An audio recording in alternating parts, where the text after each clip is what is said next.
Wunderschön ist der Süden von Nordrhein-Westfalen.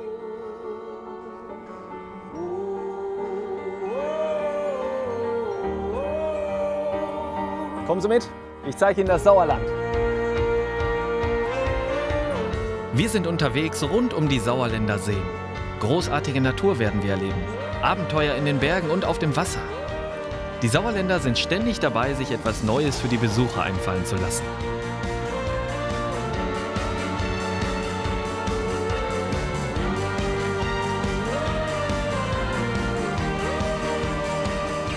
Sauerland von oben, von unten, Abenteuer Sauerland.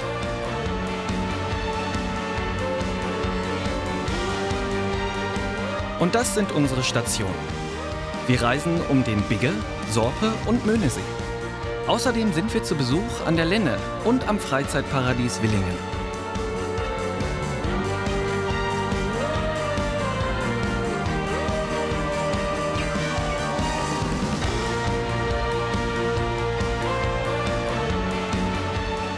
Den Möhneseeturm gibt es seit 2014. Man erreicht ihn zu Fuß oder mit dem Fahrrad. Wunderschön, oder? Was ein Ausblick.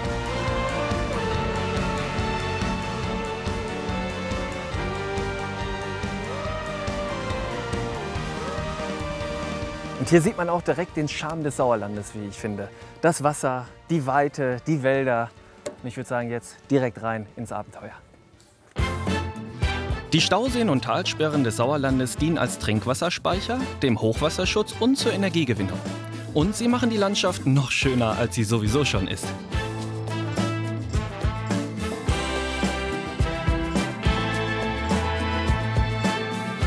Rundherum kann man kleine und große Wanderungen machen und natürlich prima Radfahren. Sauerland ist auch Winterland, doch einige Seilbahnen sind auch im Sommer nützlich.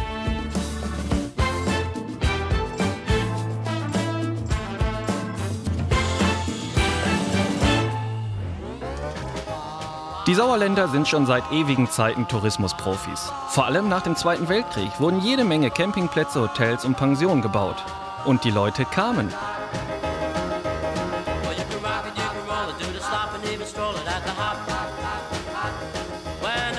Erst recht im Winter. So nah von zu Hause konnten die Menschen aus NRW nur hier Wintersport machen. Genauso ging es den Niederländern.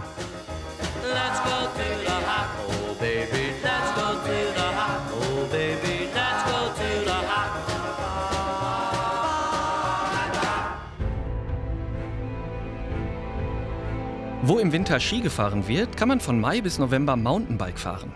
Unser erstes Sauerland-Abenteuer. Der Verleih ist unten. An der Liftstation hängt man einfach das Rad in den Sessellift und fährt nach oben auf dem Parcours.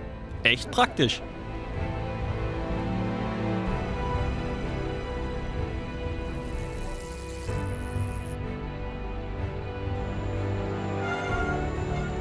Hi! Ich hatte mir eigentlich vorgenommen. Ah! Yes! Das war's aber auch schon bei mir. Aber dann können wir da direkt weitermachen. Perfekt. So, also der Weg hoch war schon sehr Gutes angenehm, muss ich sagen. Aufwärmtraining. Genau, ja, ich bin ja mit dem Lift gefahren. Das war ja schon, das ist ja das Coole hier, dass du einfach reinstellst das Fahrrad und hochkommst. Der Ausblick ist sensationell. Jetzt müssen wir noch irgendwie zusehen, dass die auch heile runterkommen. Eine der wunderbarsten Strecken hier oben, wo wir dich wunderbar mit reinkriegen. Ja, cool. Als kompletten blutigen Anfänger. Wenn ich mir das jetzt mal hier so anschaue, jede Sekunde kommt hier wieder jemand Neues raus.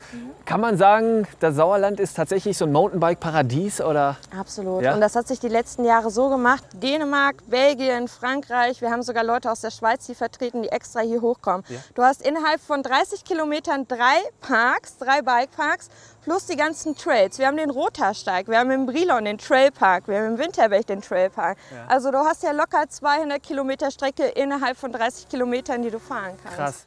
So, Genau. Die Knie schön nach außen, die Ellbogen schön nach außen.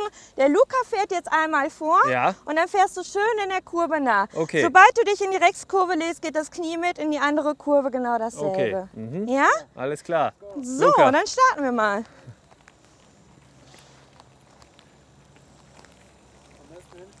Ja. Genau, richtig, schön stehen, nicht sitzen. Ja, das sieht schon ganz gut aus. Du darfst ruhig einen Tacken schneller werden, damit du ein Gefühl dafür kriegst. Aber ich merke, es wird in die Beine gehen später, ne? Das wird in die Beine gehen, vor allen Dingen in die Oberschenkel. Ja. Und nicht wieder nach unten gehen, hinsetzen, oben bleiben. Ja, das mit dem Stehen, das üben wir noch mal. Ich muss sagen, ich habe ein bisschen weiche Knie. Das ist wahrscheinlich jetzt falsch, ne? Ja, gleich im Stehen wirst du die brauchen. Okay, alles klar. Dann Knie anspannen und los, sag ich mal. Okay, komm.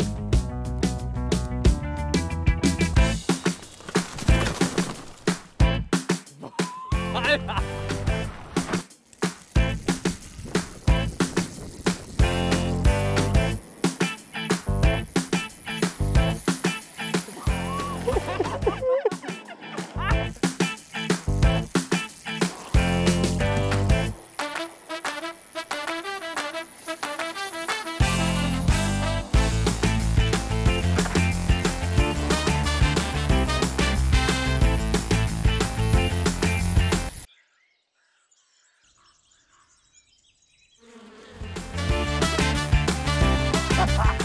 Verschiedene Strecken kann man hier im Bikepark fahren. Ich bin auf der blauen Anfängerstrecke.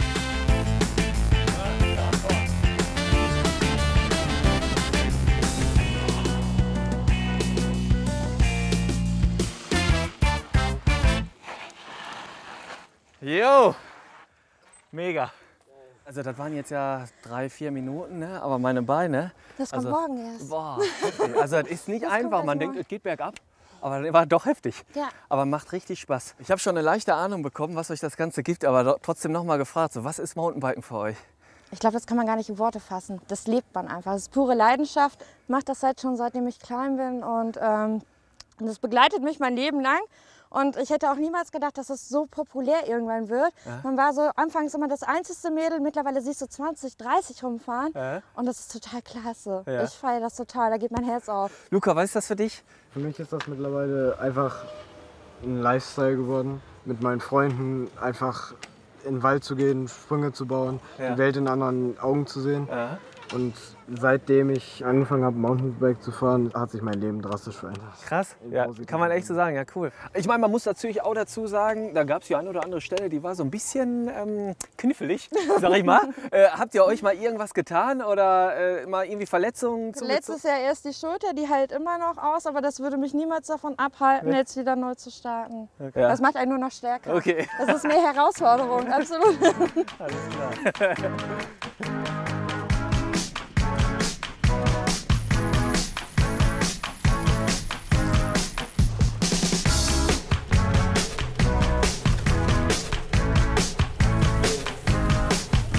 Hallöchen.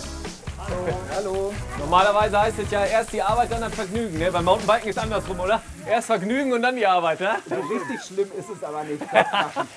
Und hat sich das gelohnt, der Weg hierher? Ja. Ja, ja ich höre schon. Du hörst es. Ja. Für die Kinder ist es super. Ne? Ja. Du bist schnell oben, du bist in 20 Minuten wieder unten. Ist schon cool, ne? Also ich höre raus, ihr kommt wieder ins Sauerland, ne? Ja, auf jeden Fall. Alles klar. Wir reisen nun in den Südwesten des Sauerlandes, nach Attendorn, zu einem Abenteuer der ganz anderen Art.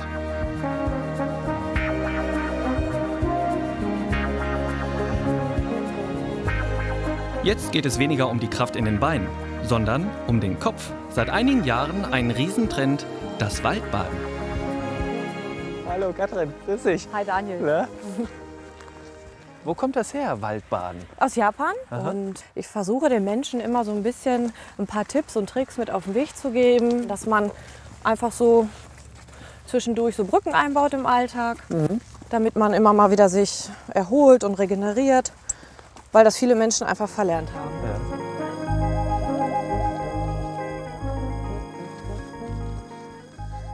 Die Aussicht ist natürlich hier auch bombastisch, ne? Oder? Ist schon toll. Es ist wirklich toll.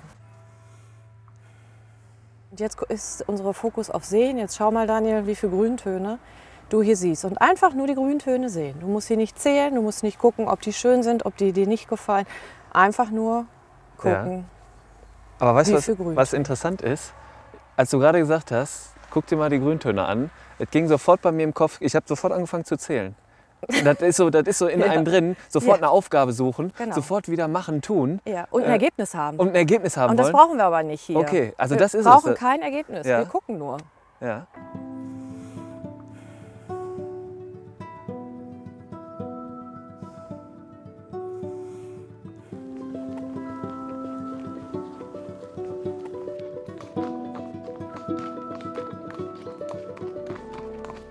Und jetzt kommen wir hier in so einen Wald.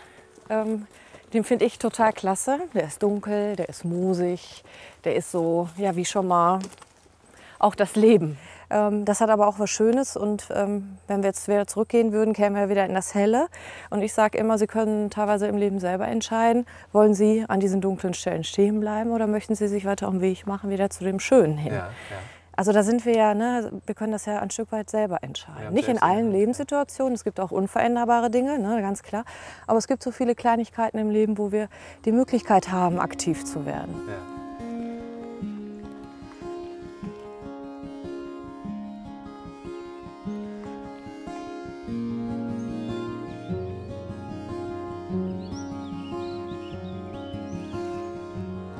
Waldbaden ist Laufen und unterwegs sein und vor allem innehalten. Ich habe eine Decke dabei.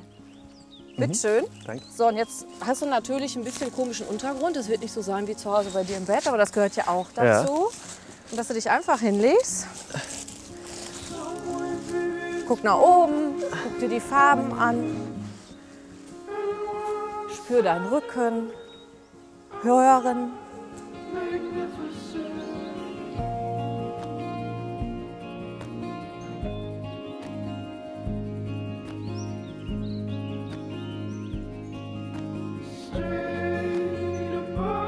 Also ich versuche jetzt auch quasi so den Wind einfach mal auf der Haut zu spüren und Ist einfach erholsam, ne? ja. Einfach nur dieses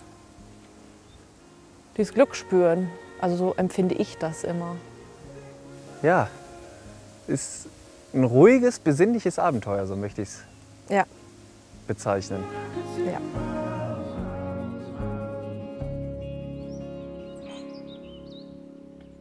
Ich habe dir was mitgebracht für deinen roten Rucksack. Ja. Also das ist ein Aufsteller, wo ganz viele verschiedene Tipps drin sind. Mein Lieblingstipp. Ja.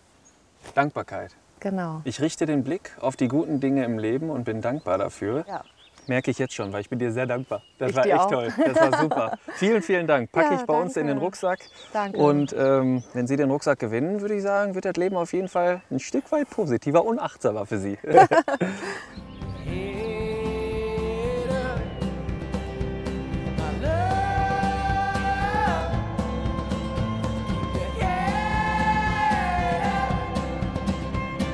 Den Biggesee kann man am besten von einem besonderen Punkt aus sehen. Vorher muss man ein bisschen durch den Wald laufen.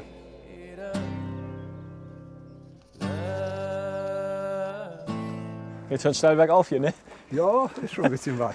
Das ist schon ein paar Höhenmeter. Die kann man im Sauerland ja ganz gut machen, ne? Ja, Bist du so ambitionierter Wanderer, oder? ich bin noch im Training, Ja? sagen wir mal so. Weißt du Also, das Ziel? Wo soll es denn hingehen? irgendwann soll es mal Richtung Berchtesgaden und den Watzmann dann auch rauf. Okay.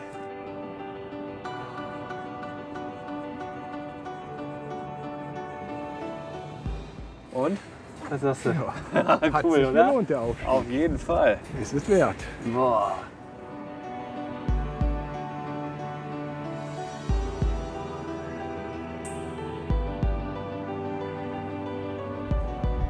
Ja, ich sag mal so, brauchst du wirklich das Allgäu? Ja, ich denke, es ist doch was anderes. Einigen wir uns drauf, das ist so ein bisschen das kleine Allgäu hier, oder? Ja. Ne? Also so fühlt es sich für mich manchmal an, muss ich sagen. So. Auch mit den Kühen, mit den Bauernhöfen, mit den Bergen, die natürlich ein bisschen kleiner sind, mit den Seen, die man ja auch hat in Bayern. Ne? Ist so ein bisschen dieses kleine Allgäu, finde ich, oder?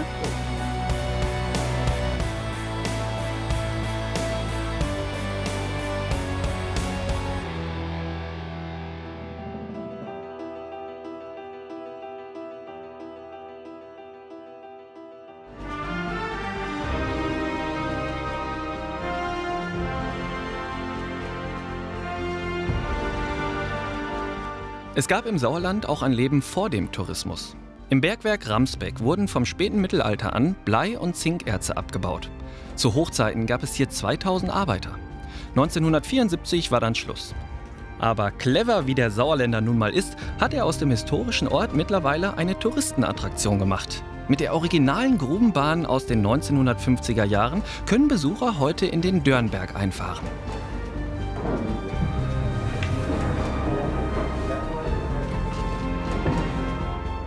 Vorsicht, dann auf die Finger aufpassen.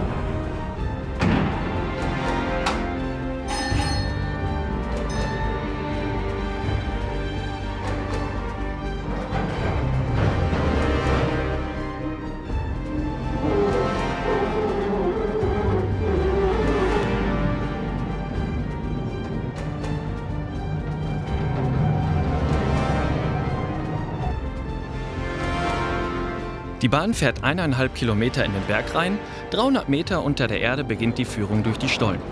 Die Grubenarbeiter haben hier damals jeden Tag ihr Leben riskiert. Das Gefährliche an der Arbeit war einfach, dass man zwischen Maschinen den Staub, den Lärm und den Dreck einatmen musste. Ein Bergmann damals erreichte oft nur ein Durchschnittsalter zwischen 35 und 40 Jahren. Die letzten Geräte und Maschinen sind teilweise noch intakt.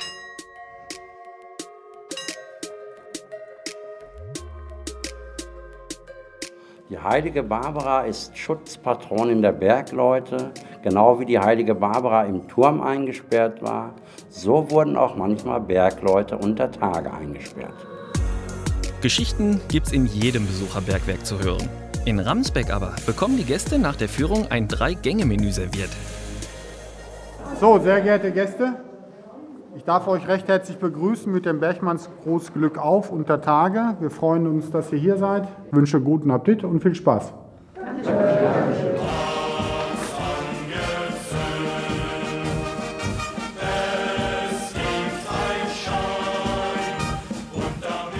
So, ihr sollt auch nicht verhungern, der Henkelmann. Schön, danke. Wie früher bei den Bergleuten auch, kommen die Speisen im sogenannten Henkelmann aus Blech. Das Essen wird übereinander gestapelt. Ja, es ist nicht so einfach tatsächlich. Man sieht auch nicht so viel. Also man kann sich da schon so ein bisschen reinfühlen, wie es im Endeffekt war. Ne? Heute gibt es Mini-Haxen mit Kartoffel und Sauerkraut. Auch noch, oder was? Anfängliche Schwierigkeiten, aber wenn man den Morgen den Dreh einmal raus hat, dann läuft das schon. Auf jeden Fall sehr lecker.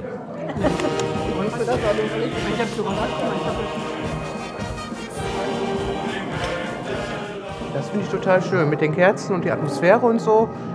Also da kann ich das auch vergessen, dass das irgendwie da so über mir so ein Berg ist.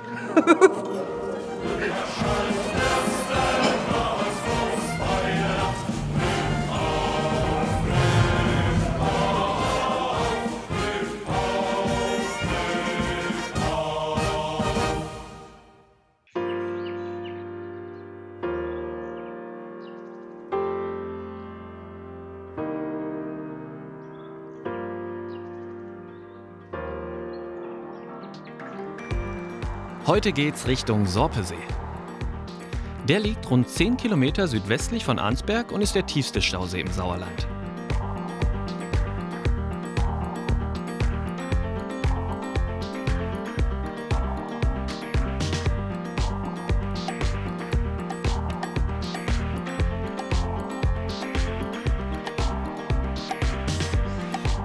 Zum Flanieren ist jetzt aber keine Zeit. Unser nächstes Abenteuer hat den Namen Landpaddling. Noch so ein neuer Trendsport. Stand-up-Paddling an Land. Ich bin gespannt. Also ich habe das noch nie gemacht. Ich war auch früher nicht so der coole Skater oder so. Das wollen wir ändern. Ja, ja, genau. Beim normalen Skateboarden, das kennst du, gibst du Schwung mit dem Bein, mit dem Schwungbein vom Teer. Das geht auch zusätzlich, aber mit dem Stick macht es viel mehr Spaß. Okay, dann wollen wir mal gucken, wie viel Spaß das macht. Ja. Okay, Daniel, ich zeige dir den Start.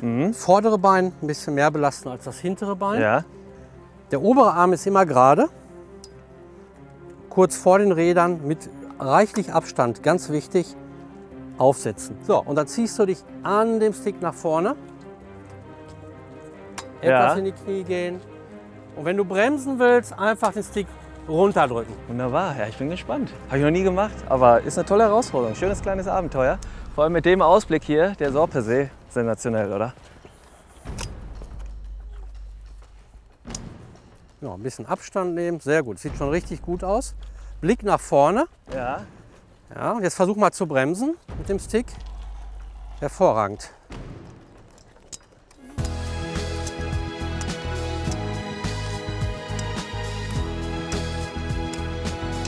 Wow.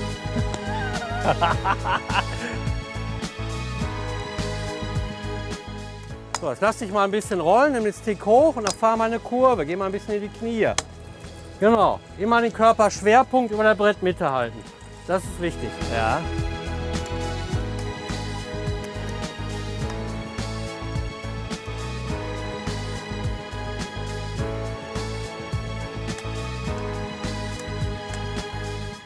Super. So, jetzt kommen wir schnell mit hier. Schnell, schnell, schnell, schnell. Sieht schon sehr professionell aus. Aber macht Spaß. Das macht echt richtig Spaß. Und dann mal in die Kurve gehen, den Stick aufsetzen. Jawohl, hervorragend, super. Ja, nicht schlecht, aber ein bisschen wackelig ist das noch.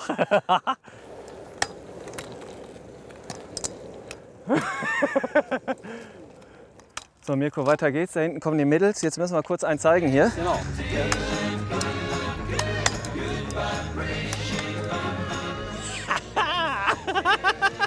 Hallo.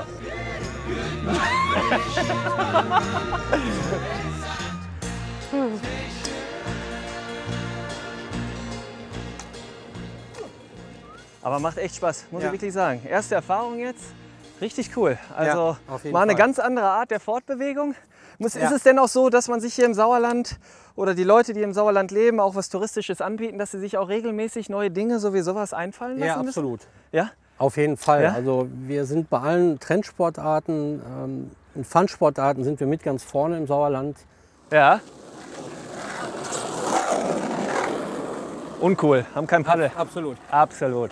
Wir gehen gleich mit dir zu unserer Surfstation an dem Beach. Ja. Und dann machen wir das, was wir gerade gemacht haben. Wir haben jetzt vorgeübt auf dem Wasser, auf dem Stand-Up. Ja, okay, da gibt es dann nochmal die Erfrischung für uns. Ganz schön trendy, das Sauerland. Da wundert man sich auch nicht wirklich, hier am Ufer des Sorpesees auf ziemlich originelle Ferienhäuser zu treffen. Sie stehen auf Stelzen und zu jeder Unterkunft gehört sogar ein Kajak.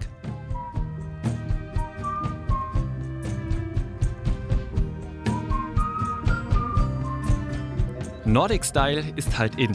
Schweden-Feeling im Sauerland.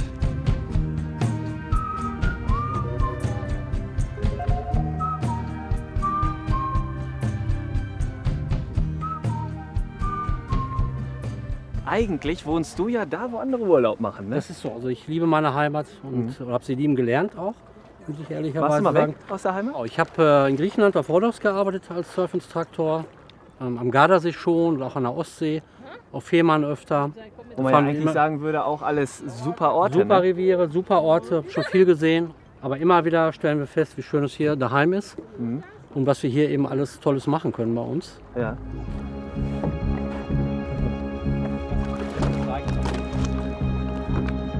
Ja, dann stehen wir mal direkt auf, oder?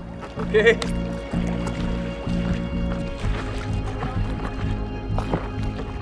So, dann zieh dich mal am Paddel nach vorne, geh ein bisschen in die Hocke. Und streck den Körper, wenn du das Paddel rausziehst.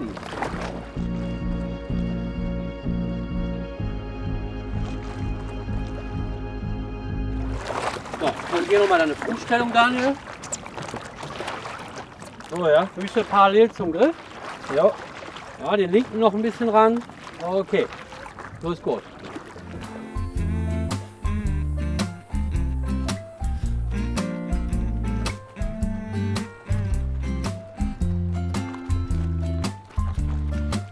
Also macht richtig Spaß. Ja, richtig super. Und es ist einfach. Man kann Und es es ist einfach, man kann schnell. sofort. Natürlich. Genau. Du hast sofort Spaß, du surfst sofort. Ja, du hast sofort das Surfgefühl. Der eine oder andere Zuschauer würde sagen, wenn der Assmann das kann, dann können wir das doch alle. Ja.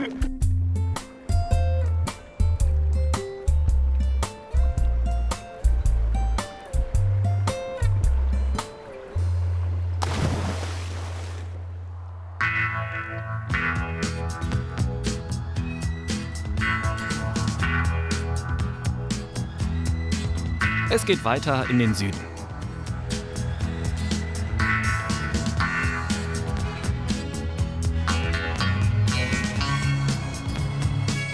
Uns fällt auf, das Sauerland ist auch Motorradland. Bei Kirchhundem stoppen wir am Bikertreff Hahnenquelle.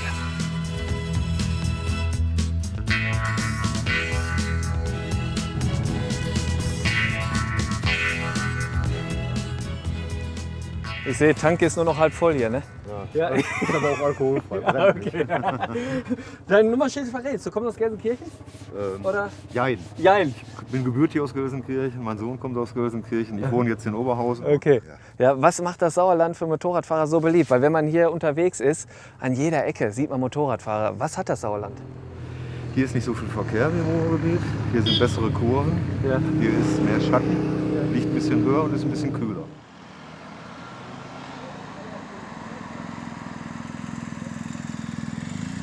Hallo.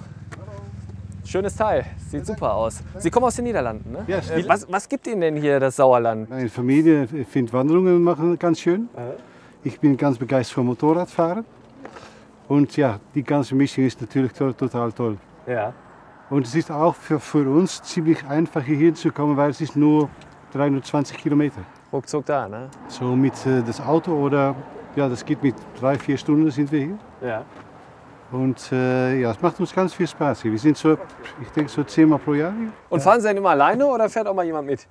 Na, mein Sohn fährt schon ab und zu mit. Okay, und sagt er auch, Papa, lass wieder ins Sauerland fahren? Da ist so schön kurvig oder was sagt er? Ja, der möchte gerne mitfahren, aber es gibt auch Momente, dass ich mal allein fahre. Verstehe, ja. Lassen wir so stehen, ich weiß, was Sie meinen. Gute Fahrt weiterhin, ne? Danke. Alles Gute. Tschüss. Motorradfahren wird vom Sauerländer Touristikverein aktiv beworben. 10 Touren zwischen 100 und 250 Kilometern werden empfohlen. So, einmal der Wurstsalat. Wunderbar, Bitte schön. der sieht ja echt super aus. Dankeschön. Wie viele gehen da von so einem guten Wochenende über den Tisch? Ja, so 20, 30 können das schon sein. Ja? Am Tag, ja. Am Tag dann? Ja. Ja, okay. Ja, nicht schlecht. Dann scheint der Koch ja einiges richtig zu machen, ne? Ja, guten Appetit. Danke. An den Bikerrouten findet man auch immer jede Menge Gastronomie. In der Hahnquelle ist die Empfehlung des Hauses der Wurstsalat. Lecker. Hi. Hi. Ich bin der Daniel. Hallo. Ich bin der Uwe. Uwe, grüß dich.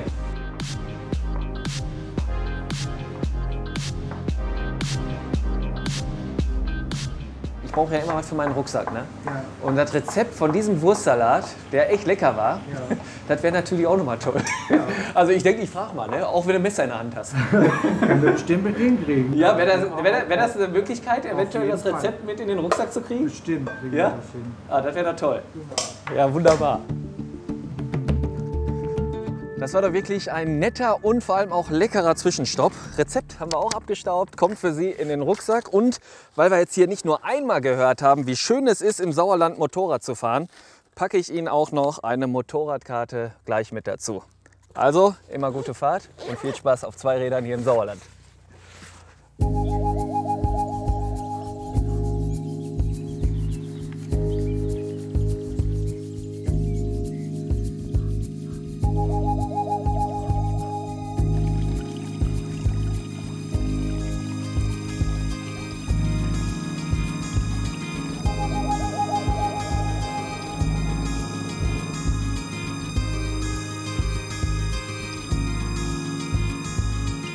Hier in der Nähe gibt es ein Kunstwerk mitten in der Natur.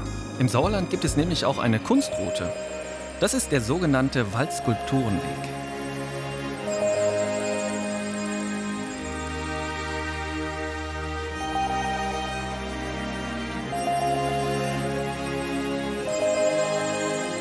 Das ist meine Aussicht hier, ne? Ja. Und ihr habt den besten Platz, ja? Mega. Loge. Knaller. Knaller Aussicht. Übrigens, die Skulptur hier heißt Blinker. Und ich finde, man kann hier vorne auf der Wiese auch schon ganz schön und ganz simpel erkennen, warum sie so heißt.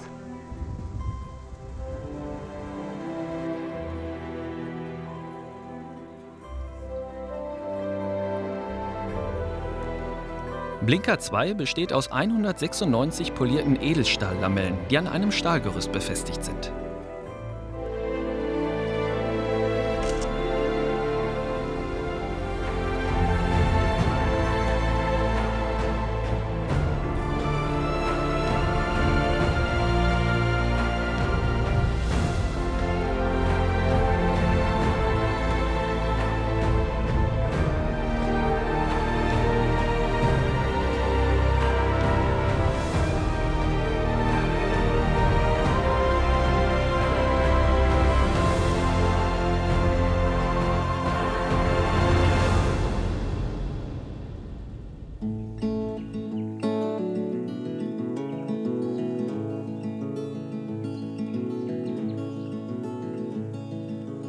Gonna sing you an old country song from the heart, so I can cry your name, call you when I'm sad.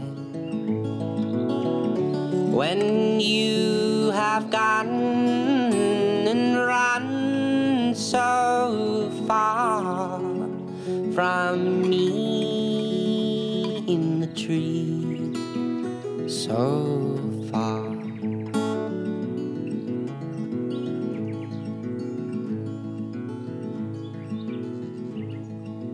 Walking down that old country lane, drops of rain call upon the ones who call your name.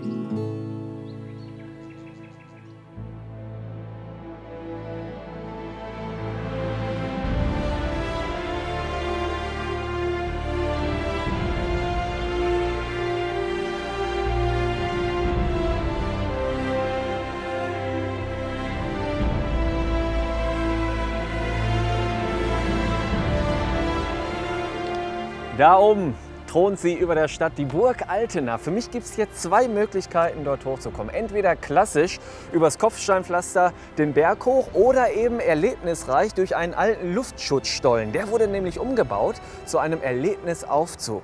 Was mich dort erwartet, kann ich mir gar nicht so richtig vorstellen, aber es muss sich lohnen, denn über 60.000 Besucher nutzen jährlich diesen Erlebnisaufzug. Und ich gehöre jetzt auch dazu.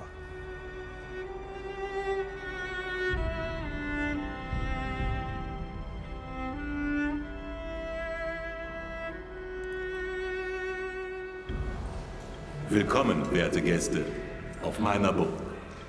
Hier wird man erstmal gräflich begrüßt. Ich bin Dietrich. Ja, das fängt auch schon mal gut an. Als die Burg gebaut wurde, erfahre ich, gab es erstmal Ärger mit den Nachbargrafen von Arnsberg, der den Bau verhindern wollte. Werter Herr Nachbar, was erlaubt ihr euch? Wovon sprecht ihr? Wie könnt ihr so nah eine Burg bauen? Ich baue all hier und nirgendwo anders. Das ist mir allzu nah! Clever gemacht hier. Auf dem Weg zum Aufzug wird man über die historische Burg mit supermoderner Technik informiert und unterhalten.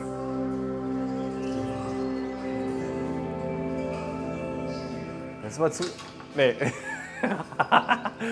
Hat sich genauso erschrocken wie ich gerade. Bewegt euch nicht. Be quiet. Man soll ganz ruhig sein und sich nicht bewegen. Oh, war schon zu viel. Der Sauerländer Reh, das ist halt nicht so ganz zutraulich.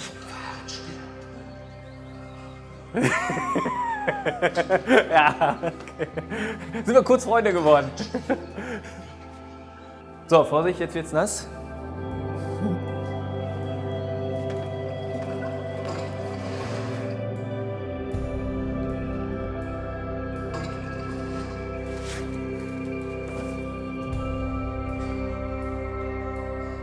So. Ja, muss man tragen können, ne?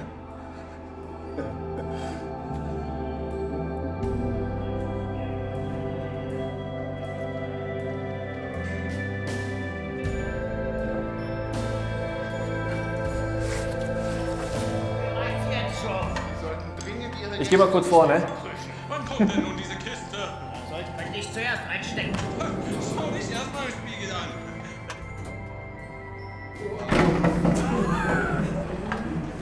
So war das nicht geplant.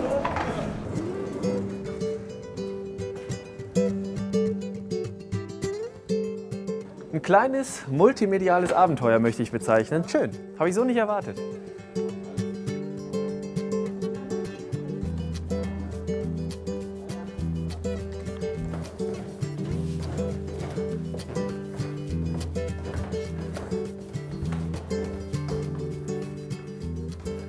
Oh, das sieht ja gut aus hier. Ja, das ist unsere Ritterspielecke. Was nimmt man denn als erstes? Ich meine, den hatte ich schon digital auf. Zuerst das Kettenhemd selbst. Erst das Hemd selbst. Ja. Ja, es wiegt 12 Kilo. Boah! Einige tausend Drahtringe. Ja. Boah! Boah, ist das schwer. Ah ja. freue mich gleich schon auf den Moment, wenn ich das ausziehe und denke, ich schwebe wie eine Feder durch Sauerland. Wie angegossen. Ja, oder? Stretch. Ja. So, und dann das unter den Helm, oder? Ja, das ist die Brünne. Aha. Also eine Kopfbedeckung. Ja. Mal gucken. So, die schützt dann vor allen Dingen die Nackenpartie. Ja. Und die Brust hier vorne.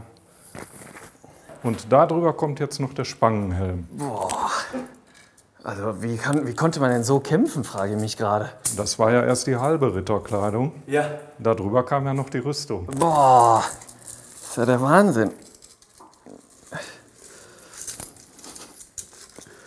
So, ist das alles richtig so?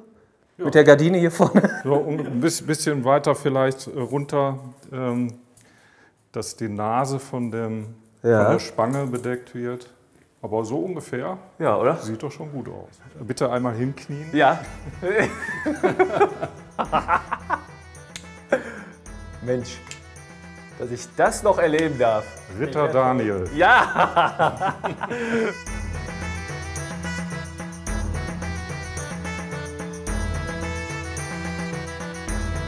Und da sind sie dann auch. Mit so einer Rüstung musste der Ritter nochmal 20 Kilo zusätzlich tragen.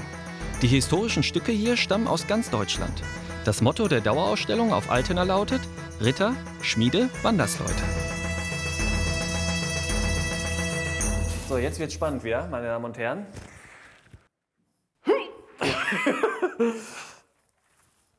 Nee, das war nix. Warte, ich schlüpfe erstmal hier rein. Am besten oder? nach vorne. Ja. Und dann von hinten. Ich wollte eigentlich so wie in einer Werbung so, dann, aber ist schwer. Ja, das ist, so geht das. Nee, schön. Jetzt, wo der Ballast weg ist, kann ich einen Zacken zulegen. Wo der Spruch herkommt, ist unser nächstes Thema. Ja, das ist hier unser Raum über Sprichwörter und Redewendungen aus dem Mittelalter und der frühen Neuzeit. Das sind eigentlich Tausende von Redewendungen. Ja. Und wir haben hier mal 26 ausgewählt. Und der erste, an dem wir hier stehen, ist ein Zacken zulegen. Genau. Kennt man heute, komm, gib Gas. Ne? So ist es. Und wo kommt's her? Ja, das hier ist ein Hal, ein Kochhal. Aha. Das hat man über das offene Feuer gestellt. Und da konnte man jetzt einen Topf oder eine Pfanne dranhängen. Und wenn das nicht heiß genug war, dann hat man einen Zacken zugelegt, es einen Zacken nach unten bewegt und dadurch wurde es heißer. So, dann, was würde mich denn mal noch interessieren? Hier den Löffel abgeben. Weil da bedeutet ja heute einfach, den Löffel abgeben heißt sterben und nicht mehr unter uns sein, ne? Genau. Und damit hatte das auch damals etwas zu tun. Der Löffel war das wichtigste Besteckzeug für den Bauern, war wertvoll. Und wenn der Bauer gestorben ist, dann gab der den Löffel weiter an seinen Erben. Das wurde einfach weiter benutzt. Ah, okay. Ach so. Das war noch nicht so eine Wegwerfgesellschaft wie heute. Ja. Lunte riechen. Hier habe ich jetzt noch keine Lunte gerochen. Ja, das kommt von den ersten Feuerwaffen. Das waren Luntenschlossmusketen. Wenn man da die Kugel abfeuern wollte, musste man vorher eine Lunte anzünden. Und das hat natürlich ein paar Sekunden gedauert, bis die dann das Pulver erreicht hat, bevor der Schuss losging. Und das konnte man, wenn man ein feines Näschen hat, natürlich riechen, auch auf eine etwas größere Entfernung. Wer also Lunte gerochen hat, hat die Gefahr rechtzeitig erkannt. Ja. Bevor der Schuss losging, konnte er sich in Sicherheit bringen. Ja, ist naheliegend. Und hier können Sie alle 26 Redewendungen und Sprichwörter nachlesen. Ja. In aller Munde, so heißt ja diese Ausstellungsabteilung und so heißt auch dieses kleine Büchlein. Und das möchte ich Ihnen gerne für Ihren Rucksack mitgeben. Das ist nett, das ist wirklich sehr nett. Dann einfach einmal hier rein. Ja, ist schon ein bisschen voller, unser Rucksack. Passt. Schon ein bisschen was dabei, aber das passt auf jeden Fall noch. Ich sage ganz herzlichen Dank. Gern das war geschehen. Richtig toll. Es gibt für Besucher wirklich viel zu sehen und zu erfahren auf dieser schönen Burg. Jetzt sind wir auf dem Weg zur nächsten Attraktion.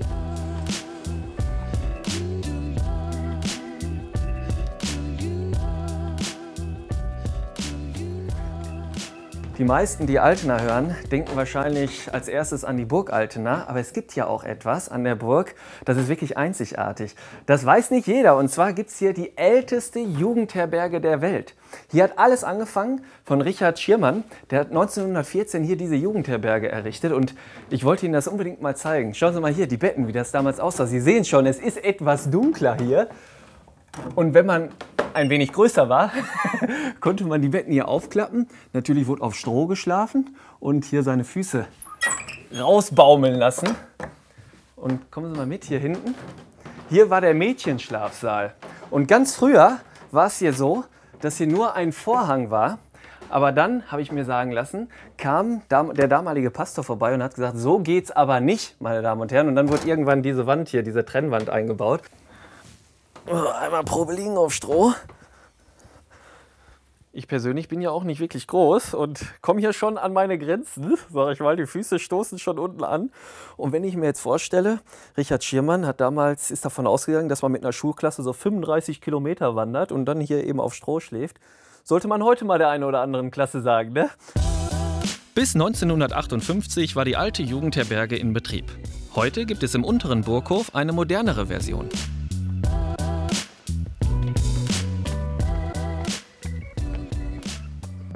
Hallo, Zimmerservice. Auf jeden Fall deutlich heller als die allererste Jugendherberge hier in Altena. Mal sehen, ob die Matratzen sich auch ein bisschen vom Komfort geändert haben. Jo, keine Strohmatratze mehr. Auch einmal hier Probe liegen. Aber die Betten sind irgendwie gefühlt einen Tacken kleiner, würde ich sagen. Aber das ist ja nicht schlimm für mich, ne? Ich bin ja auch nicht so groß geraten. Habe ich ein Loch im Socken oder? Ne? Gut. Was natürlich hier deutlich schöner ist als im Keller, ist der Ausblick. Wenn man jetzt hier mal rausguckt, man guckt voll ins Grüne, ins Sauerland. Richtig schön.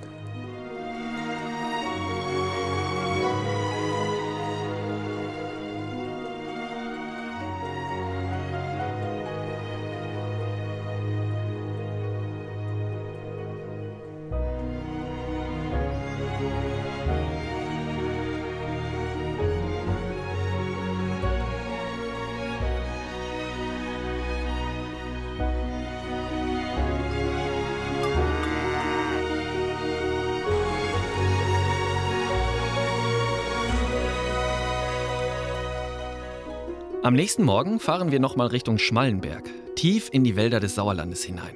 Heute steht ein weiterer interessanter Wanderweg auf dem Programm. Er erinnert an das Jahr 2007, als der Orkan Kyrill über Europa hinwegfegte und natürlich auch über das Sauerland.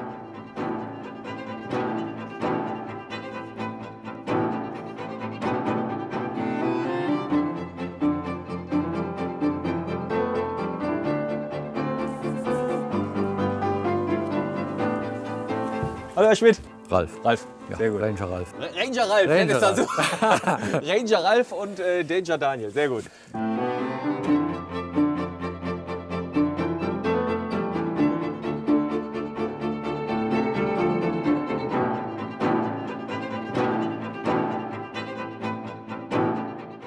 Kyrill, was hat das für die Region, fürs Sauerland hier bedeutet? Ja, ich würde sagen, nicht so viel Gutes. Ne? Ja. Also ein sehr, sehr starker Sturm, also Orkan, der hier drüber gefegt ist, ja, hat hier enormen Schaden angerichtet. Sehr, sehr viele Fichtenwälder umgeworfen, kann man sagen. Ja. Ja, und glaube ich, ein trauriges Bild hinterlassen. Ja. Der Sturm und seine Folgen hier in Nordrhein-Westfalen, das ist natürlich das Thema heute Abend in dieser Aktuellen Stunde. Guten Abend. Es gibt eine erste Bilanzmeldung, die hat uns gerade erreicht. Tote, Millionenschäden und Verkehrschaos mit dem Orkantief Kyrill ist einer der wohl schwersten Stürme der vergangenen 20 Jahre über Deutschland und andere europäische Länder hinweggefegt, heißt es da. Kyrill kam mit einer Windgeschwindigkeit von über 200 Stundenkilometern daher. Von allen deutschen Wäldern waren die in Nordrhein-Westfalen am stärksten betroffen. Im Hochsauerland brachen die Fichten wie Streichhölzer. Der Schaden war enorm, vor allem für die Holzwirtschaft.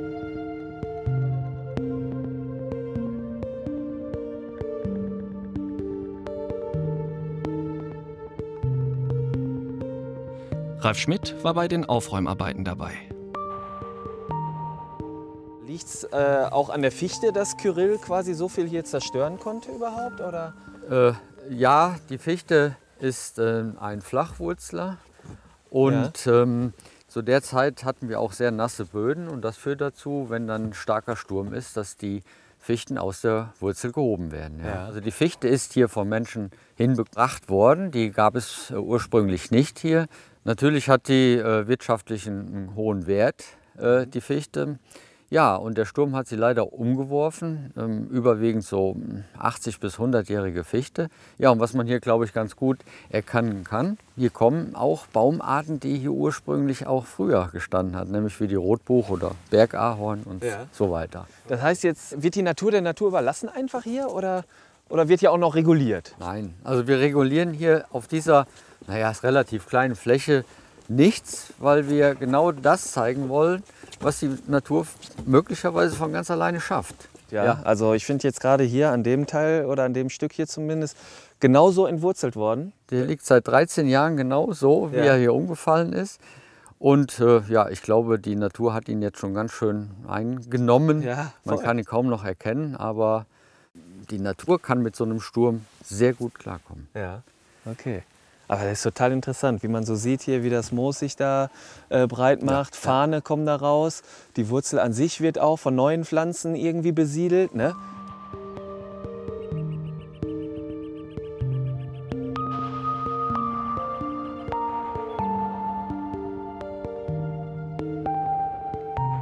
Das Schöne ist, man kann ja hier an der Fläche auch so ein bisschen was erklären. Wie entsteht eigentlich ein Wald? Und wenn so ein Wald umgefallen ist, wie die Bäume, die wir hier so gut erkennen, dann haben wir erstmal viel Licht auf dem Boden. Dann entstehen, hier haben wir ganz viele Brombeeren, viele Stauden, Weidenröschen haben wir auch noch ein bisschen, die blühen da. Ja, und dann kommen die Pionierbaumarten. Ne? Und das sind unter anderem jetzt hier die Vogelbeere oder Eberesche. Das sind die Baumarten, die den ersten Wald hier auf der Fläche bilden, um dann später den ursprünglichen Wald zu bilden. Ne? Sie beschatten die Fläche und bieten natürlich auch vielen Vogelarten auch noch Nahrung. Viele Samen und auch kleine Bäumchen haben hier schon gestanden. Die haben sich jetzt entwickelt, weil sie eben Licht bekommen haben, ne? Und auch Nährstoffe. Ich meine, die Bäume, die jetzt langsam hier verrotten, die Fichten, bieten wieder Nährstoffe für andere Bäume.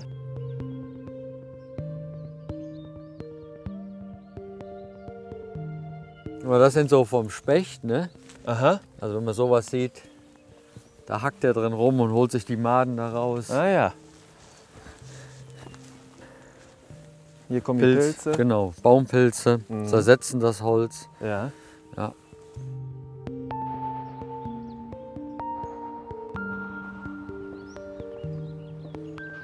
Von dieser Erhöhung kann man den Wald, glaube ich, noch ganz anders wahrnehmen. Das ist ein toller Ort hier, absolut. Muss man wirklich sagen. Ja. Zum Genießen auch so, finde ich. Also einfach mal runterkommen, stehen bleiben, sich das Ganze mal mit Ruhe anschauen.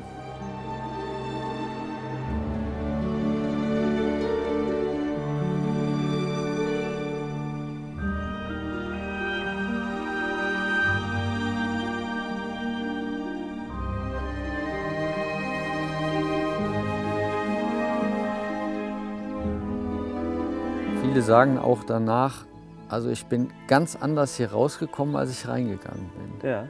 Ne, so erstmal, das ist so eine Katastrophe, ist alles umgefallen. Ja, so wie ich das ja gerade auch empfunden habe bei den Wurzeln, so dieses gewisse Entsetzen, dass dadurch dann am Ende aber dann auch so was Schönes wieder entsteht, wenn man die Natur einfach Natur sein lässt.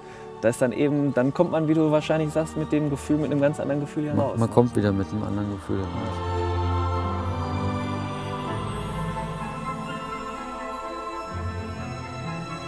Ist denn ein kleiner Urwald mitten im Sauerland? So kann man es wirklich sagen. Ich würde sagen, hier entsteht ein kleiner Urwald. Ne? Ja. Das sind ja alles noch junge Bäume, wie du ja gut erkennen kannst. Aha. Und so eine Fichte kann ja sicherlich 300 Jahre alt werden, vielleicht sogar älter. Ja. Und ich würde sagen, wenn die ersten Bäume dieses Alter erreicht haben, dann können wir vielleicht von einem Urwald sprechen.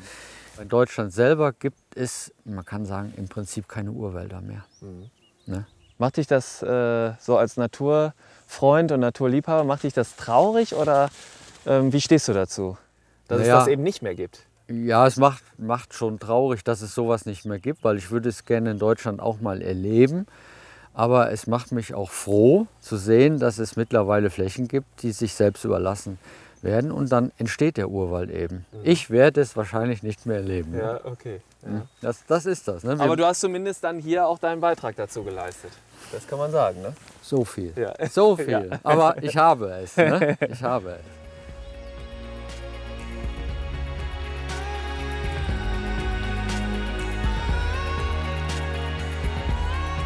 Dieser Krummstab von Heinrich Brummack gehört übrigens wieder zum Waldskulpturenweg.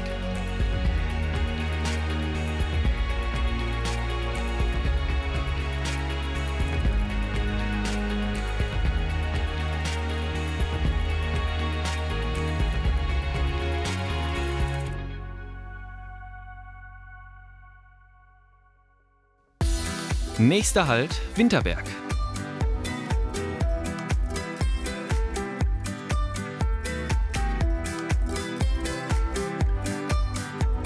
...28 Skipisten gibt es rund um Winterberg. Man spricht hier von einer Wintersportarena, von einem Skiliftkarussell. Aber auch Sommersportarten haben hier in letzter Zeit aufgeholt. So, ich habe hier in Winterberg von dieser Zipline gehört. Ich habe ja schon verschiedene Ziplines erlebt in Kletterparks und was weiß ich wo. Aber jetzt gerade frage ich mich, wie viele Abenteuer möchte ich wirklich haben? Soll ich es wirklich machen? Mir geht es jetzt schon nicht gut, um ehrlich zu sein. Ja, komm, wir gehen erstmal hoch.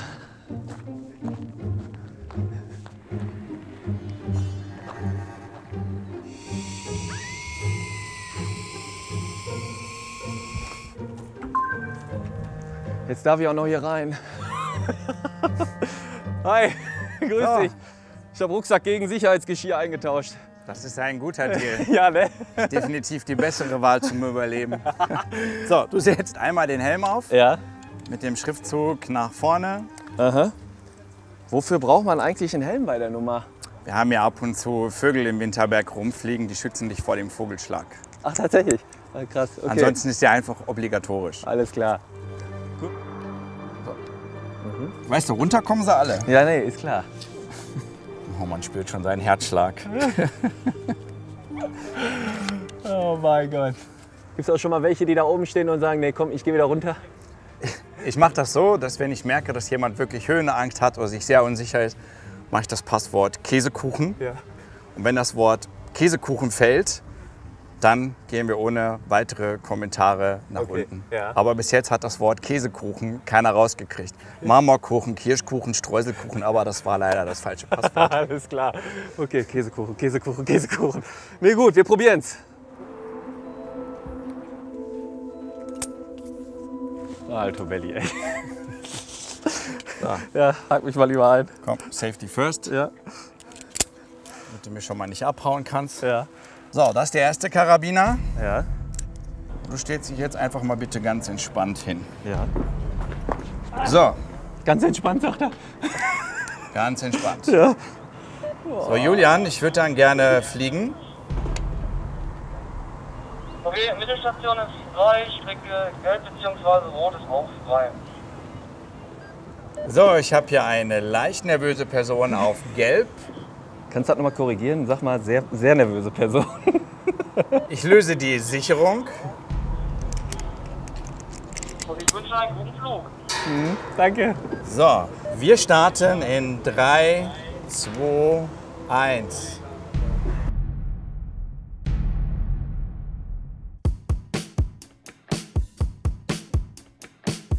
Alter Belly, ey. Yo!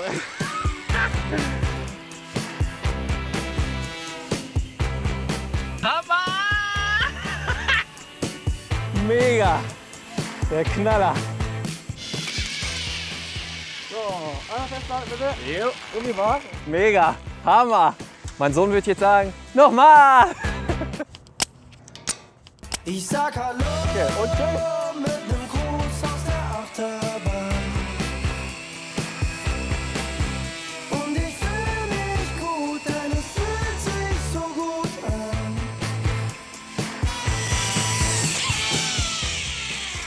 Yo! Mega! Also müssen wir unbedingt auch mal machen. Wenn ich hier runter bin, besorge ich Ihnen noch ein Ticket für den Rucksack. Mega. Danke. Hast du eins da? Ja, natürlich. Ah, super. Bitteschön. Das haben wir dann oben noch. Perfekt. Dankeschön. Mega. Das kommt in den Rucksack. Müssen wir unbedingt ausprobieren. Die legendäre St. Georg-Schanze gleich nebenan kann übrigens auch im Sommer benutzt werden. Wegen der Kunststoffmatten, die ähnlich gleiten wie Schnee. Das kann man sich nicht vorstellen, ne? Dass die Skispringer da runterspringen. Wie hoch das ist. Der Turm allein 22 Meter. Müssen wir selber wissen. Die St. Georg-Schanze wurde 1959 in nur 8 Wochen gebaut und im Jahr 2000 aufwendig renoviert. Damit ist sie fit für die großen Wettbewerbe. Winterberg ist wirklich Action pur. Für die Profis genauso wie für die Besucher.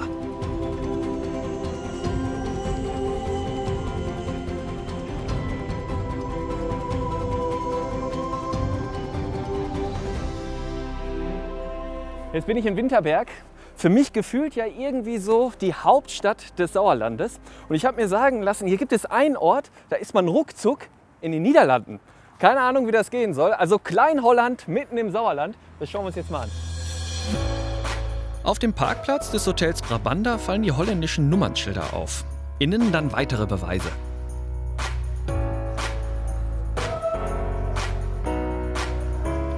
Hallo. Bin ich tatsächlich jetzt in den Niederlanden angekommen? Ja? Ja? Bijna wel. Welkom. Darf ich einmal durch? Ja, Geh ich einmal hin, natürlich. ja? Ja. Okay, danke. Okay. Wie sagt man denn auf Holländisch vernünftig guten Tag? Goedemorgen. Guten Morgen. Ja. Und warum macht ihr Urlaub im Sauerland? Tour hier. Ja. Die Landschaft ist mooi. Das ist die Landschaft, ja. Sind es die Berge? Die Berge, ja. Was gefällt dir hier? Vielleicht könnt ihr einmal übersetzen. Was gefällt dir hier im Sauerland? Wat vind je hier het leukst om te doen? Zwemmen. Ja, zwemmen. Schwimmen, ja. Zwemmen. Und eine Rodelbaan, ich finde ganz toll. Aha. Würdest du lieber woanders Urlaub machen oder ist okay hier? Wil je nog ergens anders naar vakantie of wil je hier blijven? Hier op vakantie? Hier, ja. Also Sauerland hat auch quasi bei ihm gewonnen. Ist ja schön. Ja. Hier, du bist ja schon in Nationalfarbe, ne? Ja, Sprecht ihr ein bisschen Deutsch, ja? Ja, klar. Warum kommt ihr ins Sauerland, um hier Urlaub zu machen? Ja, wie Sauerland viel hübscher ist wie Holland. Ja, tatsächlich? Ja, es ist viel schöner. Als hier Fahrrad gehen fahren, ist nicht alles Platz. Aha. Wie heißt es auf Deutsch? Ja, flach. Flach, nicht alles flach, aber also oben, nach, nee, unter. Ja. Mehr Abenteuer, hör ich Ja, daraus. viel mehr. Ja. Und was kann man hier alles erleben? Was habt ihr schon alles erlebt, was ihr in Holland nicht erleben könnt? Skifahren im Winter. Skifahren, okay. Ja, auf jeden Fall. Ja. Und es ist 3 Stunden von Holland ab. Also ja, man ist ganz schnell hier von Holland aus. So. Ja, jetzt kommt noch ein richtig schöner Landregen aus Holland rüber. Ne? Der kommt gerade von Holland rüber gezogen.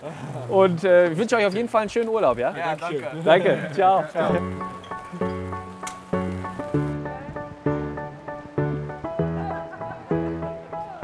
Auch kulinarisch gibt's hier die Klassiker. Ich bestelle Frikandel und Bitterballen.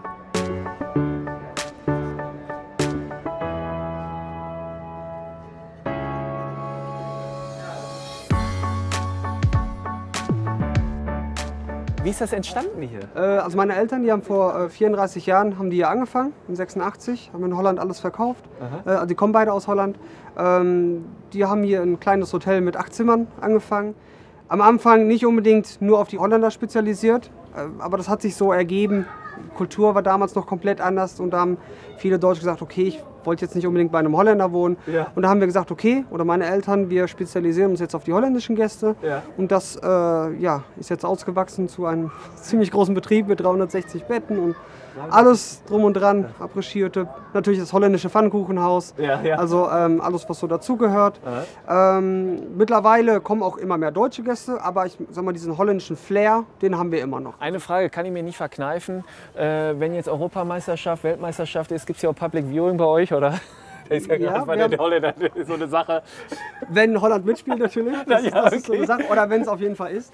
Nein, also wir haben unsere Skihütte, da haben wir wirklich alles in Orange. Wir haben da 5 große Leinwände und da kommen auch pro Spiel so 300 Holländer, wirklich in Orange. Gibt es holländisches Bier, gibt es orangenes deutsches Bier und bei jedem Tor haben wir unser eigenes Goal entwickelt, also eigenes Schnäpschen, was wir dann orange natürlich. Und dann ist, ich sag mal, wirklich holländisch Public Viewing, aber dann hier in Winterberg. Ja, ist klar. Herzlichen Dank. Tschüss. Unser nächstes Ziel liegt bei Brilon. Es ist der See im Berg. Was für ein Naturschauspiel. Dieser See inmitten der Felswände. Auch er wird sportlich genutzt, als Tauchrevier.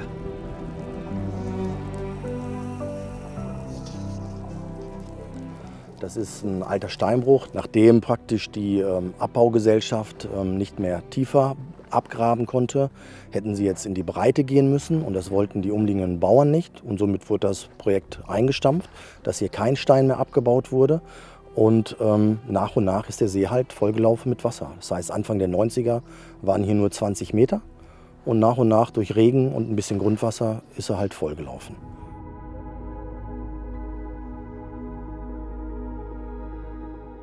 Aufgrund der Tiefe, wir haben hier 45 Meter, ist das ein Tauchgewässer, der tatsächlich nur für fortgeschrittene Taucher zugelassen ist. Das heißt, Taucher, die Erfahrung haben, auch in der Tiefe.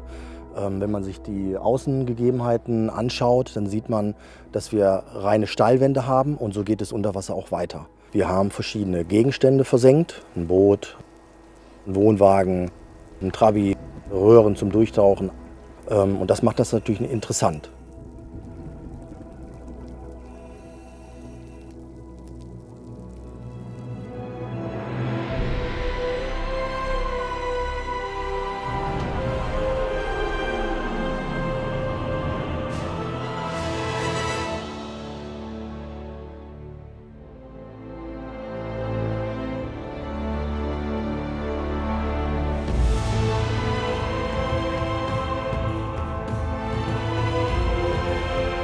Burg Schnellenberg, hoch über dem Biggetal, in der Nähe von Attendorn, gehörte einst dem Kölner Erzbischof.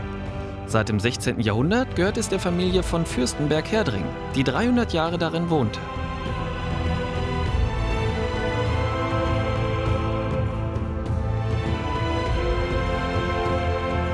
Im 19. Jahrhundert begann der Verfall des Gebäudes. Er konnte erst durch eine touristische Nutzung aufgehalten werden. Heute kann man hier standesamtlich heiraten.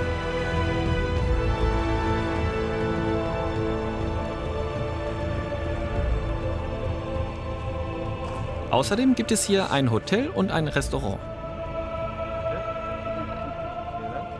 Hier auf der Burg Schnellenberg gibt es jetzt eine etwas größere Stärkung für mich, und zwar diesen Burger, überwiegend aus regionalen Zutaten, so wie zum Beispiel auch der Käse. Ein besonderer Käse aus der Atterhöhle, nicht weit von hier. Das wissen längst nicht alle der 150.000 Besucher, die jährlich zur Atterhöhle pilgern. Dass diese riesige Tropfsteinhöhle, die zu den größten Deutschlands gehört, zugleich auch eine Käsewerkstatt ist. 95% Luftfeuchtigkeit und konstante 9 Grad. Das sind beste Voraussetzungen für den Atterkäse.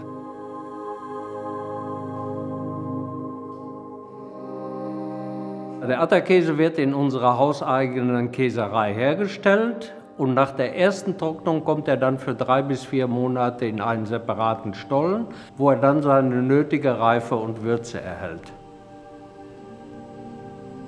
Wie ein fantastisches Märchenschloss wirkt die Höhle. Entdeckt wurde sie 1907. Bei Sprengarbeiten tat sich plötzlich ein großes Loch auf. Die Arbeiter sind hineingeklettert und haben völlig unerwartet diese Höhle vorgefunden. Es gab bis dato keinen Hinweis auf diese Höhle. Spätere Erforschungen haben ergeben, dass es hier unten weder menschliches noch tierisches Leben gab, außer ein paar Fledermäusen, und die haben wir heute noch. Diese teilweise farbigen Gesteinsformationen sind in sage und schreibe 400 Millionen Jahren entstanden. Das Wasser tropft von der Decke zum Boden, etwas Kalk bleibt dann an der Decke hängen, daraus bilden sich dann die Stalaktiten. Der Kalk, der nach unten hin mit dem Wasser tropft, daraus bilden sich dann die Stalagmiten. Und die Vorhänge bilden sich dadurch, wenn das Wasser längs den Felsen läuft und sich dann so über diesem Felsen verteilt.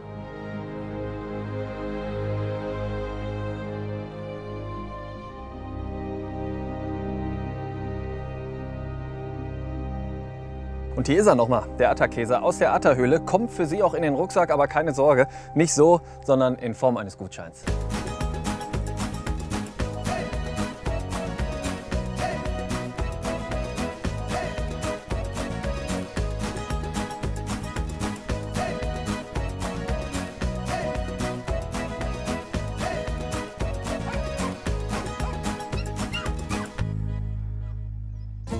Hallo, wer bist du denn?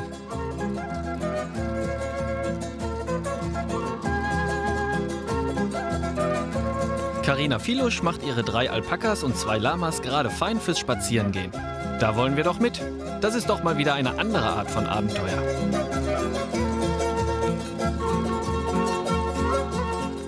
Und stammen aber alle aus Südamerika, Peru. Hallo, kommt noch jemand vorbei? Das Drama-Lama ist jetzt auch da. Sehr gut. Hey. Noch Hallöchen. nichts verpasst. Ja, das ist gut. Perfekt. Wunderbar. Also die Alpakas sind kleiner, die Lamas sind größer. Und die Lamas sind schon ein bisschen länger domestiziert. Die wurden schon früher genutzt, wirklich zu Inka-Zeiten, als Lastentiere hauptsächlich. Und die Alpakas sind da jetzt so ein bisschen die Newcomer in dem Bereich Wanderung und Therapie. Lamas und Alpakas können spucken. Aber das ist, weil sie Wiederkäuer sind, halt nicht nur Spucke, sondern es kommt von weiter unten.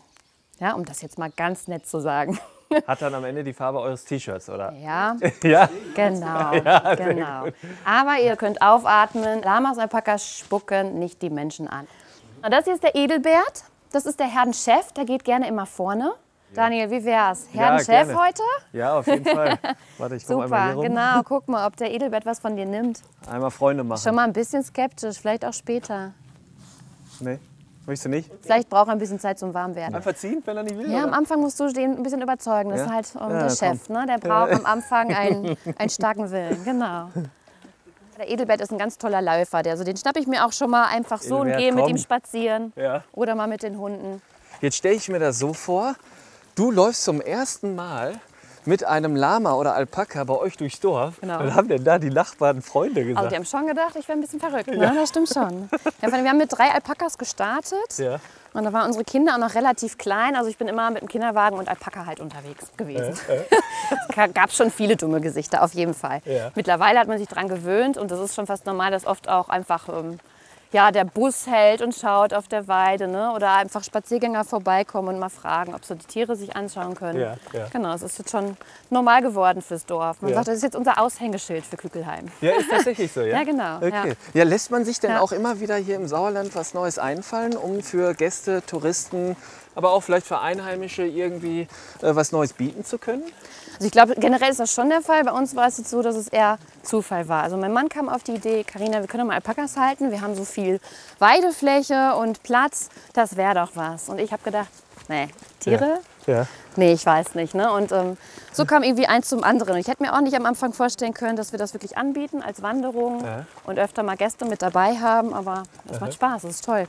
Das Interessante ist ja immer, wenn man selber Urlaub macht oder jetzt auch in so einem tollen Gebiet ist wie dem Sauerland, da kann man sich selber irgendwie gar nicht vorstellen, was kann man hier an Stress haben. Da denkt man immer, weil man Das ja stimmt, selber im Urlaub das ist. stimmt, genau. Wissen Ja. denn die Sauerländer an sich auch selber noch ihre Region auch dann dementsprechend so zu schätzen? Was würdest du da sagen? Wie Ich würdest glaube, du man selber einschätzen? verliert es sehr schnell aus dem Blick. Ja. Aber ich glaube, da kenne ich jemanden, der dir das vielleicht ein bisschen näher beantworten könnte. Ne? Ja, Der Hermann wer- ist ja auch an Bord.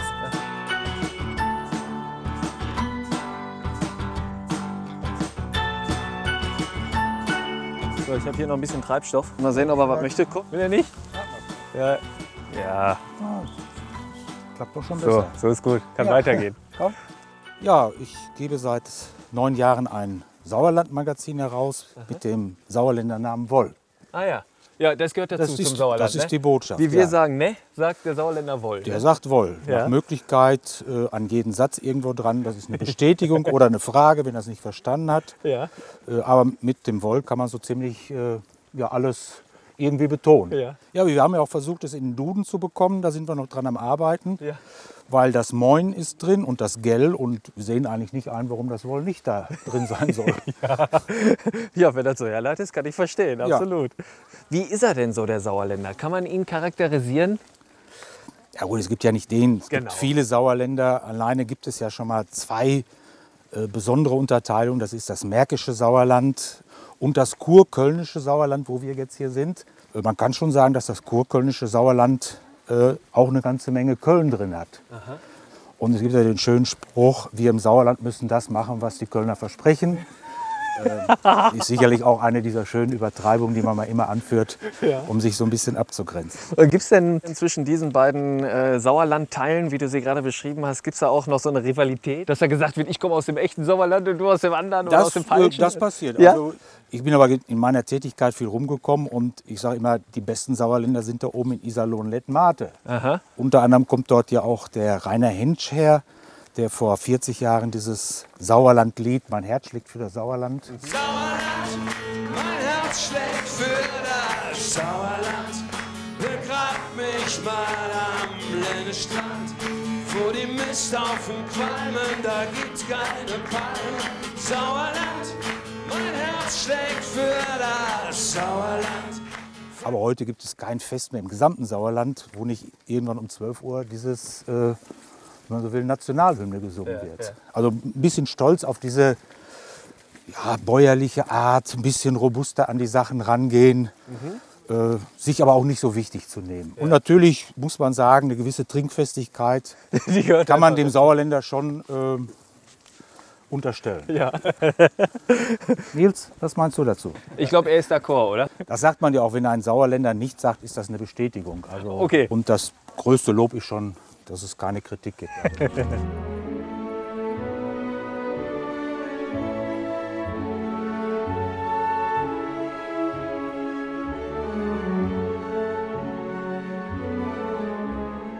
Ja, Daniel, dann war's das. Die Alpakas haben jetzt Pause und wir haben jetzt auch Feierabend. Hat richtig Spaß gemacht. Ja. Ganz toll. Genau, Super. wunderbar. Vielen und Dank. bevor du jetzt dich auf den Weg machst, habe ich hier noch was für deinen Rucksack. Und zwar einmal Seife. Das ist aus Alpaka-Keratin. Das ist wirklich aus der Wolle unserer Tiere gemacht, handgemacht. Tolles Naturprodukt. Und für die nächste Wintersaison ne? Strickwolle von unserem Sammy. Toll. Ja? Super. Gerne. Carina, vielen Dank. Das war richtig schön. Dankeschön. Alles ja, Gute gerne, weiterhin. Genau, Ne? dir auch alles Gute. Danke. Viel Spaß noch. Tschüss. Tschüss.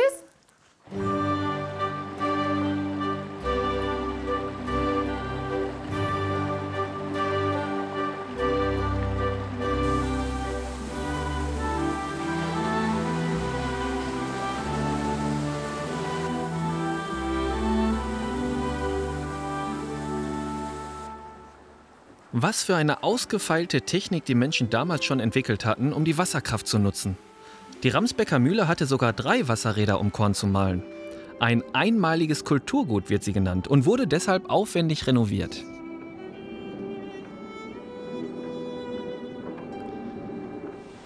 Die vielen Gewässer im Sauerland waren nützlich für die Energiegewinnung, aber nicht nur. Sie waren auch ein gutes Angelrevier. Das ist heute immer noch so, auch weil der Fischbestand nachhaltig in Flüssen und Seen gepflegt wird. Mirjana Paulic ist Spezialistin fürs Fliegenfischen. Hier wird nicht mit Gewichten gearbeitet. Es ist eine Angeltechnik, wo es vor allem auf das Werfen der Angelschnur ankommt.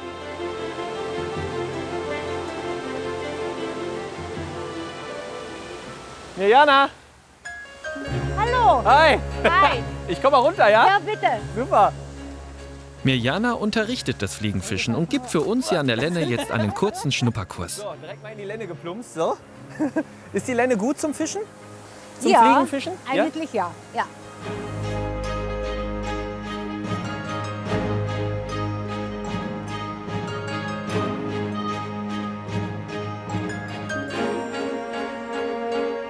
Das Werfen der Angelrute sieht bei Mirjana ganz leicht aus.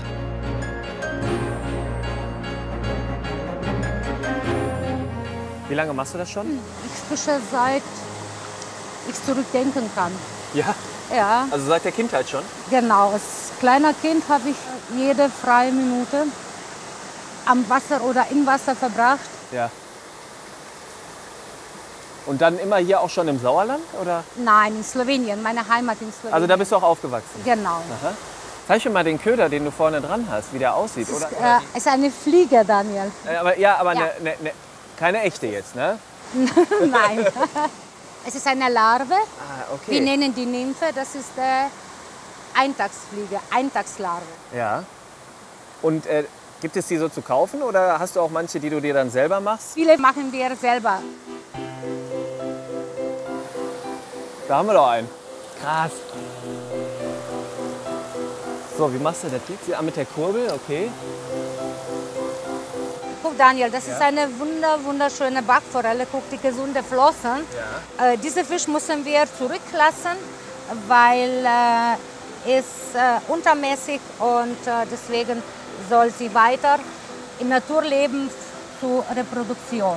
Ach so, das heißt, ab einer bestimmten Größe darf man den Fisch erst dem Fluss entnehmen? Muss man entnehmen, aber bis bestimmte Größe dann muss zurück im Wasser. Okay. Das heißt, die Backforelle ist zu erkennen, immer und diese Zeichen kennen diese rote Punkte. Aha. Aber die ist jetzt relativ ruhig gerade irgendwie bei dir. Ist das gekonnt irgendwie oder ist das jetzt Zufall? Ich weiß es nicht wie, aber ich kriege irgendwie Fische immer zur Ruhe. Ja. Weil Fische ist ganz wichtig, wenn man Fisch fängt, das nicht fängt an, sie grob zu halten. Zu verkrampfen, Genau, oder? Ja, genau. Okay. Das heißt, wenn Fisch gewinnt Vertrauen zu dir, ist gar kein Problem. Ja.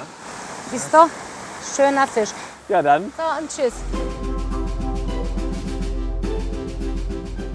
Aber ist ja cool, aber es ging ja auch relativ schnell. Hast jetzt ja super Erfolg gehabt. Hat man beim Fliegenfischen schnellen Erfolg oder? Nicht immer. Nicht immer. Es ist ganz wichtig, dass man sich damit beschäftigt, was die Fische, welche Insekten momentan die nehmen. Muss man Wasser lesen und dann funktioniert das.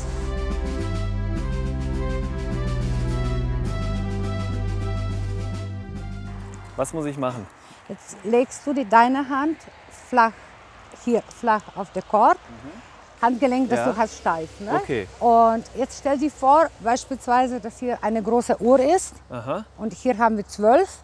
Du stoppst bei 1, wartest du, das Schnur ausrollt und dann wieder so wie jetzt nach vorne. 1, nach vorne, 11, runter. 1, nach vorne. Jetzt hätte ich fast einen Kameramann an der Angel gehabt. Da. Warten. Ich merke schon, du musst die Angel fühlen. Genau. So? Besser? Nein. Nee. Einmal noch, bitte. Fishing for Compliments versuche ich hier, aber das wird nichts. Also aber ich muss jetzt schon sagen, es macht mir unheimlich viel Spaß mit dir. Okay, nochmal, zeig mal noch einmal. Noch einmal. 1, warten, nach vorne. Also so? 1, warten, nach vorne. Ja, das war schon gut. Schluss mit den Trockenübungen. Jetzt geht's ins Wasser. Der geübte Fliegenfischer beobachtet den Fluss und wirft seine künstliche Fliege genau dorthin, wo er einen Fisch vermutet. Kacke. Das war's wohl nicht.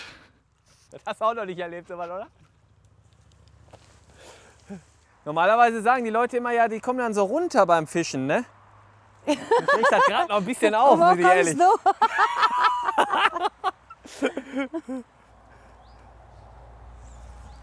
Was gibt dir das denn?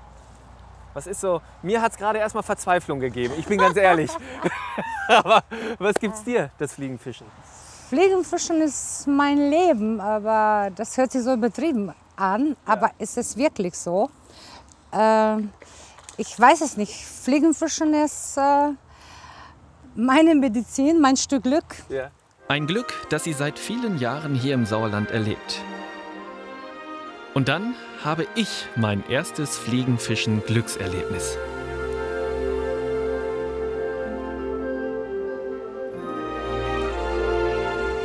Und erst in Hand, dass sie sich ein bisschen beruhigt. Genau.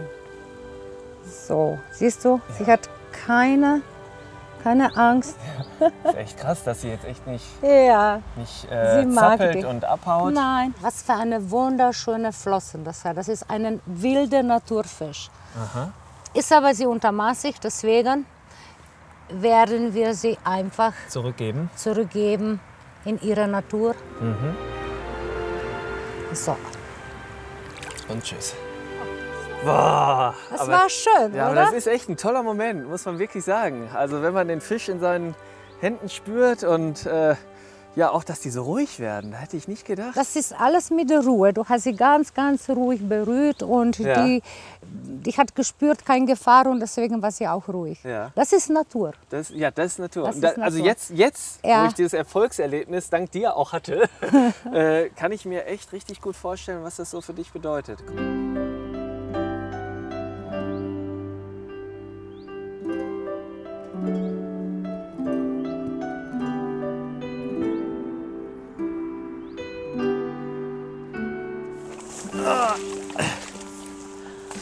bin schwer begeistert.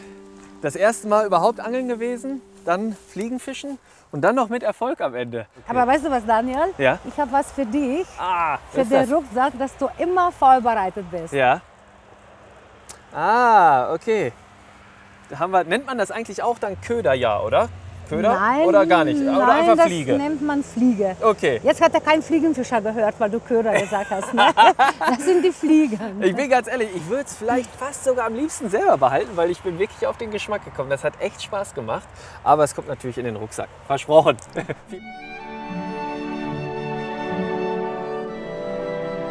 Wir fahren nochmal an die Möhnetalsperre, ein wirklich gigantischer See.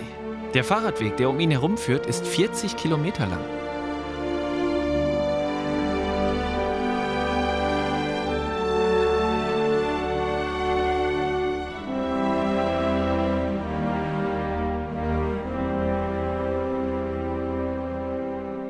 Ja, da haben wir uns ja einen schönen Treffpunkt ausgedacht, finde ich. Den größten See hier im Sauerland, ne? Der Möhnesee.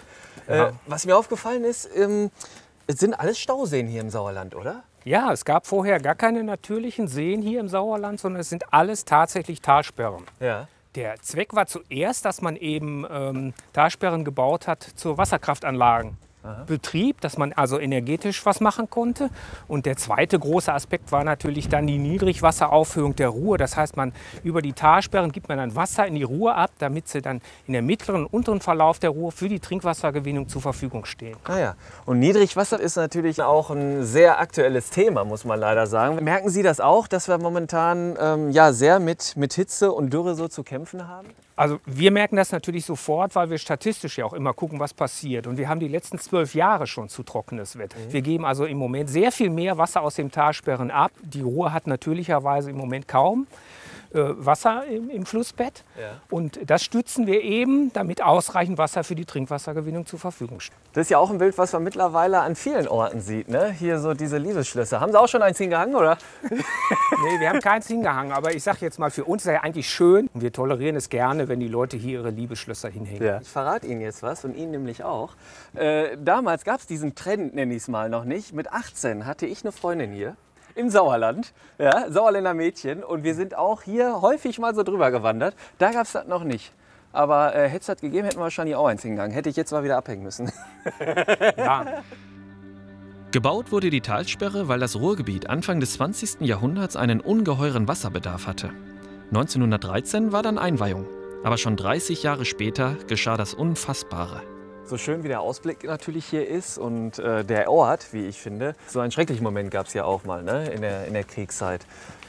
Ja, die englische Luftwaffe hat in einem lang geübten Bombenangriff die Möhnetalsperre in der Nacht vom 17. auf den 18. Mai 1943 zerstört.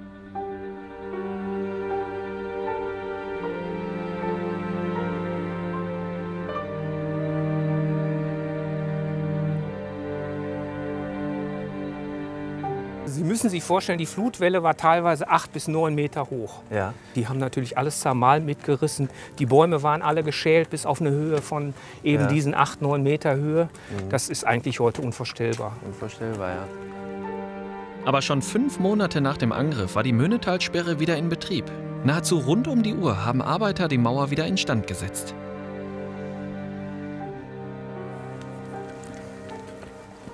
Von hier unten sieht es natürlich auch noch mal ganz anders und imposanter aus, ne? Also da sieht man erstmal, wie gewaltig diese Staumauer ist. Ja, das sind halt 35 Meter und die ist ja auch am Fuß 34, 35 Meter dick. Ja. Also genauso dick, wie sie hoch ist und das ist schon ein imposantes Bild. Das auf ist natürlich jeden Fall. klar. Jetzt gehen wir in die Staumauer oder unter die Staumauer oder wo geht's hin? Also wir gehen jetzt in einen der Betriebsauslässe. Ja. Von wo aus man das Wasser ablassen kann. So, da sind wir, genau. Wir sind hier in einem dieser Grundablässe. Sie sehen da unten diese dicke Rohrleitung, die da unten kommt. Die kommt eben von der Wasserseite der Mauer und läuft bis hier hin und dann noch ein Stückchen weiter bis in den Ausgleichsweiher. Und mit dieser Leitung können wir gleich also eine enorme Menge Wasser mobilisieren. Ich sage mal, ein Tanklastzug Wasser pro Sekunde. Der jetzt gleich von einer auf die andere Seite fließt.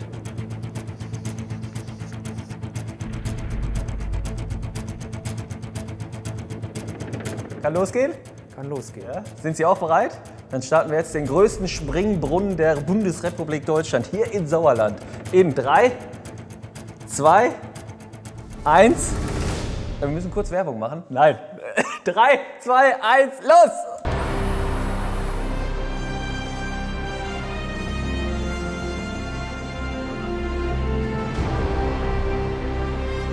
Boah, man sieht jetzt schon die Kraft so, ne? Ja.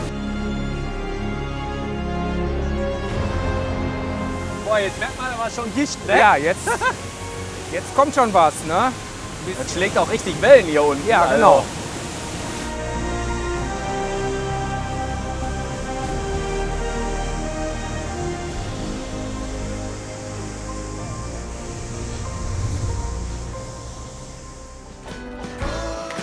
Am Möhnesee kann man sich Holzflöße mit integriertem Grill mieten. Schon wieder so eine clevere Idee, den Besuchern des Sauerlandes was Besonderes zu bieten. Da fahren wir doch einfach mal mit. Hallo. Ich bin der Daniel. Hi, Ich habe gehört, bei euch fehlt noch der Captain. Oh ja, den brauchen wir noch. Ja. Gut, dann machen wir jetzt hier Captain's Dinner. Ja? Ich habe auch fangfrischen Fisch dabei. Ja, aber jetzt wollen wir erstmal eine kleine Einweisung kriegen. Ne? Ja. Wie viel PS haben wir unter der Haube? Ja, wir haben ja so 3 PS. Das ist ein Elektro-Außenbordmotor, also nichts mit Benzin. Ja. Lenken machst du, indem du die Pinne, den Griff nach links und nach rechts ziehst. Ja, wie sieht's Sehr aus? gut. Wollen wir ablegen? Ja, Ja? wunderbar. Ja, Okay. super. Dann würde ich sagen, Leinen los und ich schiebe euch raus. Alles klar, danke. So, gute Fahrt wünsche ich euch. Danke. Tschüssi. Ciao. Da sind ein paar Schwimmer. Achtung. Ich würde sagen, wir fangen schnell an zu grillen, dann gehen wir nämlich satt unter. Okay. Das ist eine gute Idee. Ich habe ein bisschen Fisch dabei. Hast du geangelt Ich oder war was hast angeln. du gemacht? Genau, Fliegenfischen. Oh. Zum ersten Mal.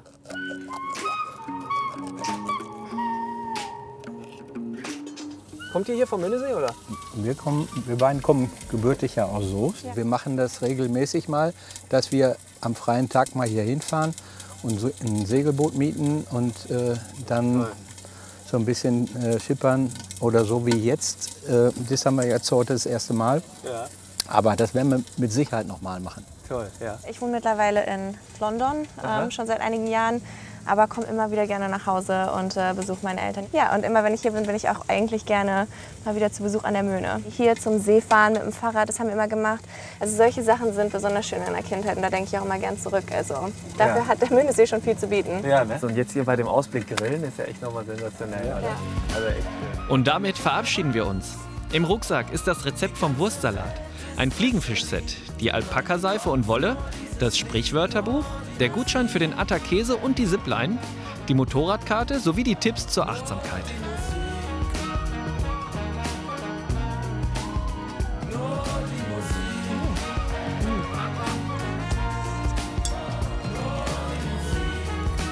Also ein wunderschönes Finale, würde ich sagen, für unsere Reise. Das war wunderschön aus dem Sauerland. Am liebsten möchte man gar nicht weg. Danke fürs Einschalten. Tschö. Nur die Musik. Ich hoffe, Ihnen hat unser Video gefallen. Schreiben Sie es uns gerne in die Kommentare. Hier sind direkt 2 weitere Videos für Sie. Und nicht vergessen, unseren Reisekanal abonnieren und die Glocke aktivieren. Nur so erhalten Sie Nachrichten über noch weitere Videos. Weiter geht's.